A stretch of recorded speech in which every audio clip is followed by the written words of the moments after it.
അയ്യപ്പ സംഗമം ഉദ്ഘാടനം ചെയ്തുകൊണ്ട് ഒരു കപട ഭക്തന്റെ രീതിയിലാണ് ബഹുമാനപ്പെട്ട മുഖ്യമന്ത്രി സംസാരിച്ചത്.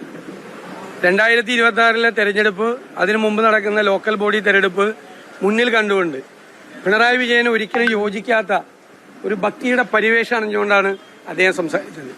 ശബരിമലയിൽ അദ്ദേഹത്തിന്റെ കാലത്ത് ആചാര ലംഘനത്തിന് കൂട്ടുനിന്നുകൊണ്ട് പോലീസിന്റെ സഹായത്തോടു കൂടി ചെയ്ത ക്രൂരകൃത്യങ്ങൾ മറച്ചു പിടിച്ചുകൊണ്ടാണ് ശബരിമലയിലെ അയ്യപ്പ സംഗമത്തിൽ അദ്ദേഹം പ്രസംഗിച്ചത്. ഇപ്പൊ ഭക്തിയുടെ പരിവേഷമായി ശ്രീ പിണറായി വിജയൻ മാറിയിരിക്കുകയാണ്.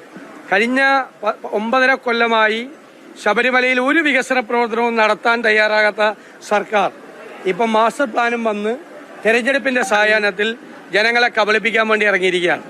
ഞങ്ങൾ ഉയർത്തിയിരിക്കുന്ന ചോദ്യങ്ങൾക്കൊന്നും മറുപടിയില്ല. സുപ്രീം കോടതിയിലെ സത്യവാങ്മൂലം പിൻവലിക്കുമോ? കേസുകൾ പിൻവലിക്കുമോ? എന്തിനാണ് ഈ തെരഞ്ഞെടുപ്പിന്റെ സായാഹ്നത്തിൽ മാസ്റ്റർ പ്ലാനുമായിട്ട് ഇറങ്ങിയിരിക്കുന്നത്? ഇപ്പൊ ഭക്തജനങ്ങളെ കബളിപ്പിക്കുന്നതിന് വേണ്ടിയിട്ടാണ്. അവർക്കറിയാം എന്താണ് ശബരിമലയിൽ പിണറായി ഭരണകൂടം ചെയ്തത് എന്ന്. അയ്യപ്പ ഭക്തന്മാർക്ക്, വിശ്വാസികൾക്ക് നല്ല ഓർമ്മയുണ്ട്.